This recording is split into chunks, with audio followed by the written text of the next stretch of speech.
Ladies, congratulations. It looks like you're still doing the West Coast tour for a New York Minute. So, hey, how proud of that this time around you're at the Asian Pacific Film Festival for this time around.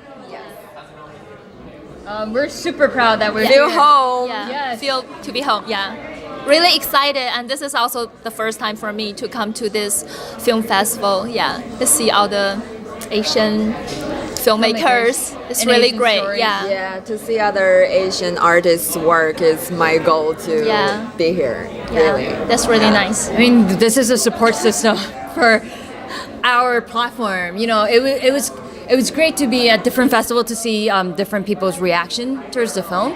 I'm curious. Since we're screening on Tuesday to see how LA reacts to our Yeah. film, because I mean, we premiered at Newport, and Newport has a very different crowd, and it's DOC, and now we're in LA, so it's our LA premiere, and we'll see how it goes. We see, we see that our movie made certain people not very comfortable. Yeah. It's the start of a conversation, which is very important. Yeah, we see that our movie makes some white man is not comfortable. Yeah. Maybe just not understand culture. Yeah, it's a cultural difference. Yeah. I'm glad that people are talking about it and they have questions about it, and that's what's important, right? In media, we need to start up conversations. If you're uncomfortable, we'll explain to you why, and hopefully we could, and we Make did a them- good job that you guys understand us. Yeah. Well, that's a strange subject to approach, because I've seen the film, and as an Asian person myself, I didn't feel so uncomfortable. So do you expect a different type of reaction at this film festival? I would say I am more curious what Yeah, people would feel feel, after because they watch that was a surprise to us that there are people not comfortable, and also people would say, "Oh, I'm a white man. I may not relate. I may not be the right audience for this film." But we didn't make this movie to a specific for a- audiences, yeah. and there are so many other movies. We never say we are not relate to that. Why you can't relate to this? Is it that hard? It's yeah. Yeah. Yeah. It's I mean, we're really interested to see how LA respond to it, because not because of the race thing. It's just even a different group of people. I feel like LA's younger, and our story is generic in a way that's a universal storyline that I feel like everyone can relate to. It changes out to Italian, changes out to Ethiopian people, and I feel like the story still translates and still works. So I wouldn't say it's because like they can't relate. It's just like we just need to open up and explain to them, like, yes, maybe culturally there's a little bit things that they don't understand, and it's our job to educate, right? And that's what's amazing about the media, so we can talk about like conflicts and subject matters like that. You know, to me, this feels three separate films. I mean, three separate storylines. It's all interconnected together. I know two of you are in the film, and you directed the whole film. Which story that you relate to the most? Let the director answer this. I would say personally, I relate three of them. Yeah. So this film is based on a Chinese short story published online, and in my personal life, in the real life, I also met some people that they're immigrants. They kind of struggle the same problems in their life. Yeah. So I feel pretty relate to three of them. I relate to mine totally. I'm an actress. My character is an actress, and facing the question of being independent is also a topic that I'm always interested in. Yeah.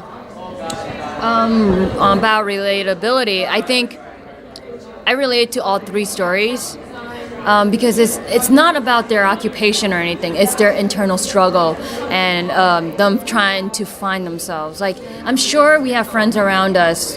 Let me make sure I'm not going to mess up the story and too much spoilers ahead. But there's always moments when we feel like we hit a dead end and there's a barrier and we can't go on any further.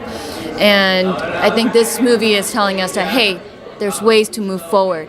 There's a way out. There's a way to your freedom, to you finding your independence, as E puts it. And it's okay.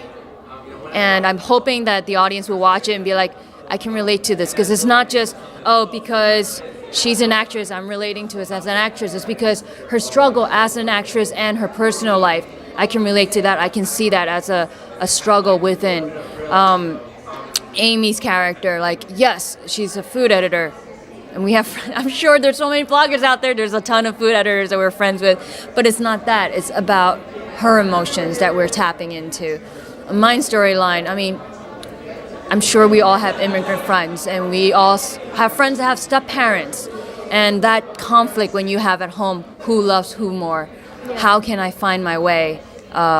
Should relate to everyone. Excellent. And since you play an actress yourself, was it difficult to play an actor?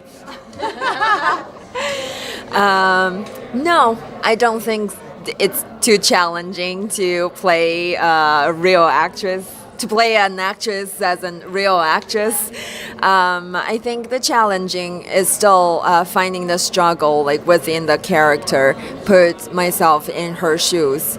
And on the contrary, the couple scenes like in the audition, I can relate very much. Well, I'm not gonna spoil anything here, but yeah, I feel more related. And for you being a hostess at a Korean karaoke, how much research did you do, and how many karaoke nights did you really have before this film? Dude, I'm Asian. We go to karaoke all the time. But I've never been to those type of karaoke bars. But you know what? I grew up watching like a lot of Hong Kong films, and I've seen that in like Asian films, like Korean films, Hong Kong films, Chinese films, Japanese film, and I'm like, oh, that's interesting. It's something different. I have to say, when I was in Asia, I did try to look for those places, and I can't find any. Maybe they didn't allow me, or something else happened that they're like, yo, you're not here, you're a foreigner, go away, this is not your place to go. But yeah, the karaoke part, the singing part, I'm there all the time.